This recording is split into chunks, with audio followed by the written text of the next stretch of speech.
మీతో పాటు ఇప్పుడు బీసీ నాయకులు తెలంగాణ వ్యాప్తంగా పార్టీలను పక్కన పెడదాం, ఎంతమంది ఎంత ప్రముఖమైన నాయకులు మీ వెంటున్నారు, వాళ్ళకి మీరు వాళ్ళ గురించి ఏమైనా చెప్పగలరా? అందరూ బీసీ నాయకులు అందరు ఉన్నారు. ఎవరైనా ఉద్యోగం ఇప్పుడు 100 మంది చేస్తారు బీసీల గురించి. ప్రముఖ బీసీ నాయకుడు మా వెంటున్నాడు అని చెప్పడానికి మీ దగ్గర ఎవరైనా ఉన్నారా? బీసీ నాయకులు అంటే మేము ఇంకా ప్రజలలోనే వెళ్ళలేము. మేము ఇప్పటివరకు అయితే మేము పార్టీ పెట్టి నుంచి ప్రజలకు వెళ్ళలేము. ఓకే, మేము ప్రజలకు వెళ్ళినాక ఇప్పుడు వెళ్ళేటప్పుడు అంతా బీసీ నాయకుల దగ్గర తిరుగుతాం. ఓకే, వాళ్ళు తిరిగి ఇంక ఇవన్నీ ప్రోగ్రామ్ ఉన్నాయి. ఒక 10 కార్లు తీసుకొని ఒక 50-100 మంది మేము వెళ్ళేసి బీసీ నాయకులకు ప్రజలకు ఇవన్నీ తెలిపాలి. మనం ఫస్ట్ ప్రయారిటీ ఎవరికి ఇస్తారు? ఏ బీసీ నాయకుడి దగ్గరికి వెళ్తారు మీరు? అన్న నువ్వు కూడా బీసీ, మేము ఇక్కడ బీసీల రాజ్యాధికారం కోసం ఇప్పుడు పోటీ చేస్తాం, ప్రయత్నం. ఆర్ కృష్ణ ఉన్నాడు, ఆర్ కృష్ణ, ఓకే, అట్లా చాలా మంది, శ్రీనివాస్ గౌడ్ ఉన్నాడు, మినిస్టర్ దగ్గరికి పోయినాం ఆల్రెడీ. మినిస్టర్ల దగ్గరికి అయిపోయింది, మినిస్టర్ల దగ్గరికి పోయినాం. మొన్న ఎంపీ రంజిత్ అన్న దగ్గరికి పోయినాము. సపోర్టు బీసీలకు ఎవరైనా సపోర్ట్ ఇస్తామంటారు. మీరు ఎవరైనా రేపు బీఫామ్ ఇచ్చినా మనం ఇచ్చినా మన బీసీ నాయకులను గెలిపించుకోవాలన్నట్టే ఉద్దేశం. ఓకే, ఎందుకంటే ఇది తిరిగేది అనేది ఇంకా పెట్టుకుంటున్నాము. ఇప్పుడు వస్తుంది. ఇప్పుడు ఇక తర్వాత ఏంటంటే ఒక 3-4 నెలలు ఖచ్చితంగా మొత్తం సిటీలో మొత్తము అంత సిరిఫ్ ఛానళ్ళలో మాదే కనబడుతుంది, ఇంకా వేరే ఉండేవి.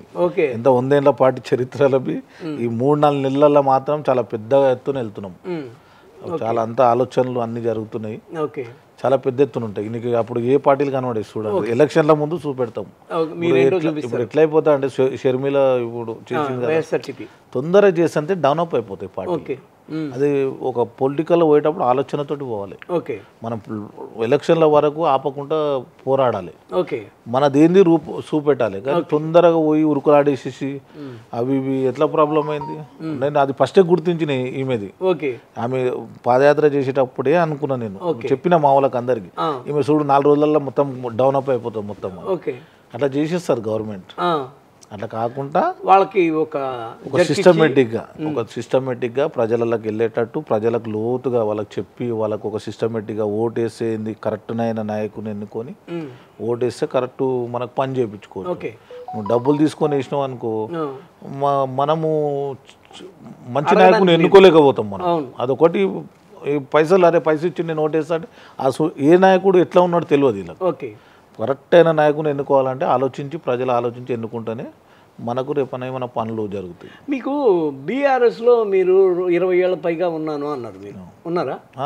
అయితే బీఆర్ఎస్ నుంచి పాత ఫోటోలు కేసీఆర్ తోటి, కేటీఆర్ తోటి, ఓకే ఓకే ఓకే, చాలా ఉన్నాయి ఫోటోస్. అయితే అక్కడి నుంచి బయటకు రావడానికి మీకు మనసు ఇరిగిపోయి ఉండాలి కదా, ఆ సంఘటన ఏంటి? సంఘటన మనసు పార్టీలకి వెళ్ళి ఏం పోలే నేను. ఈ కులాలు కలిసి నన్ను ఎన్నుకొని వెళ్ళేట్టింది. ఇది అంటే మీరు ఒక కులాలంతా కలుచుకొని మనకు బీసీ నాయకునికి ఒక నాయకుడు కావాలి, మనకు ఒక కొత్త పార్టీ కావాలి అనేసి ఒక పార్టీ మనం ముందుకు వెళ్తున్నాం ఇప్పుడు, కొత్త పార్టీ. ఓకే, ఇప్పుడు కొత్త పార్టీ ద్వారా మీరు ఒక పాత పార్టీని బాగా ఎస్టాబ్లిష్ అయిపోయి ఈ రోజున రాష్ట్రం నుంచి దేశం వరకు వెళ్ళిపోయిన చాలా పెద్ద పార్టీ నుంచి బయటకు వచ్చి మీరు అనుకుని సాధించగలనని అనుకుంటున్నారా? అనుకోవాలి. సాధించేది ఏం లేదు, మనం మనిషి తలుచుకుంటే ఏదైనా సాధించవచ్చు. ప్రైమ్ మినిస్టర్ కాలేదు, చాయ్ పెట్టిన అయినా మనము ఒక మెయింటైన్ చేసుకుంటూ పోయేటోళ్ళం ఏదైనా సాధించవచ్చు.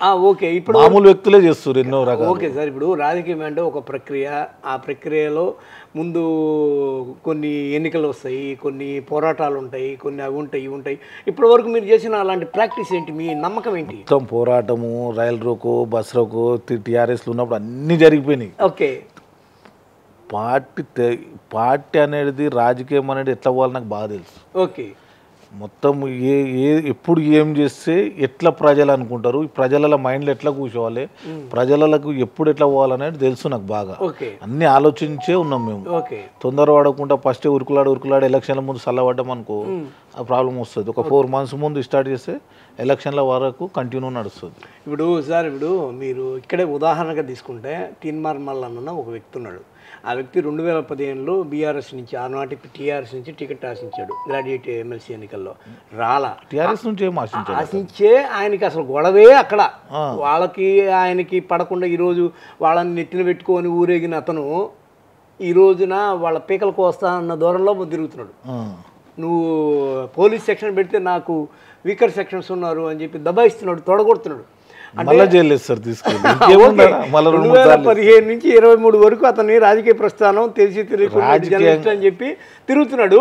మొన్నటికి మొన్న ఎమ్మెల్సీగా గెలిచినంత పని చేశాడు. అంటే 8 ఏళ్ళు పోరాడితే ఆయనకు ఆ మాత్రమైన పేరు వచ్చింది. ఈ రోజున ఆయన క్యూ న్యూస్ 10,000 మంది 20,000 మంది చూస్తున్నారు. కొన్ని చెప్తాను.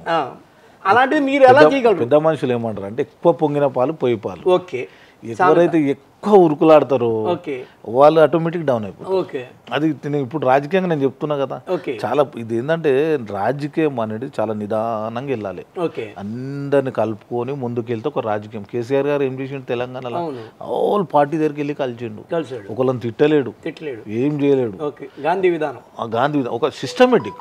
ఇప్పుడు నాయకుడు అనేది ఒక మంచిగా ఒక సిస్టమేటిక్ ఒక తిట్టి పేరు తెచ్చుకుంటే అది నాయకుని లక్షణాలు కాదు. 4 రోజులలో మళ్ళీ పోవాలి, మళ్ళీ జైలు పోవాలి, రావాలి, ఇదే ఉంటుంది. ఒక తిట్టుడు నా పేరు వస్తుంది ఇంకా తిడతా అంటే అది వేస్ట్. అది రాజకీయం కాదు. రాజకీయం తెలిసిన వాళ్ళు ఎట్లుంటారంటే చాలా సిస్టమేటిక్. ఆల్ పార్టీని కలుస్తున్నాం మేము. రాజకీయ పార్టీ పెట్టి ఓరు మేము టీఆర్ఎస్ కలుస్తాం, బీజేపీ కలుస్తాం, టీడీపీగా అన్ని ఆల్ పార్టీని కలుస్తాం.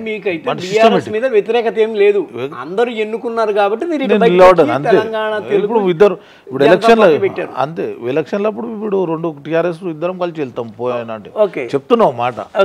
కానీ వేరేది అదేం లేదు. ఇంకో మనం ఒక పార్టీని తిట్టాలి, విమర్శించాలని ఏం లేదు. ఎప్పుడు విమర్శించాలంటే రాజకీయంగా వెళ్ళినప్పుడు మనం దగ్గర ఎలక్షన్లు వచ్చినప్పుడు విమర్శిస్తే ఒక సిస్టమేటిక్ ప్రజలు బి అది చేస్తారు. ఏం తోకలేదు మూతి లేదు ఉట్టేనే తిట్టేసాము ఎవరిని పడతాలని అంటే ఎవరు ఒప్పుకోరు.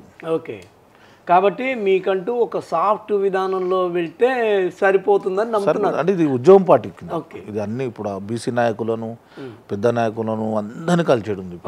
కలిసేసి మనది ఏంది చెప్పాలి, మాకు ఇన్ని సీట్లు కావాలి, ప్రతి బీజేపీకి వెళ్ళి కాంగ్రెస్కి వెళ్ళి టీఆర్ఎస్కి వెళ్ళి మాకు ఇన్ని సీట్లు ఇవ్వాలి బీసీ నాయకులకు, ఇన్ని రోజులు పోరాడినారు, అట్లాగా ఒక వేరే విధంగా పోయేసి తెచ్చుకుందామనే ఆలోచన లేదు. కానీ అంటే మీరు ఇప్పుడు మీ పార్టీ బీఫామ్ మీద పోటీ చేయకుండా వాళ్ళు ఇచ్చిన వాళ్ళ పార్టీతో బీసీ ఇప్పుడు బీసీగా అంటే ఎవరైనా పోటీ చేయొచ్చు. ఇప్పుడు బీసీ ఇలా టీఆర్ఎస్ లో ఉన్నారు కదా బీసీ నాయకులు, కాంగ్రెస్ లో ఉన్నారు, టీఆర్ఎస్ లో ఉన్నారు, వాళ్ళకి ఇవ్వాలని పోరాడుతున్నాం. అంటే ఎక్కువ శాతం వాళ్ళు బీసీ నాయకులకు ఇవ్వాలి, ఎక్కువ శాతం అన్ని పార్టీలలో. మీరు మీ పార్టీ దాని బీఫామ్ మీద పోటీ మా పార్టీలకి వెళ్ళి ఇస్తున్నాం.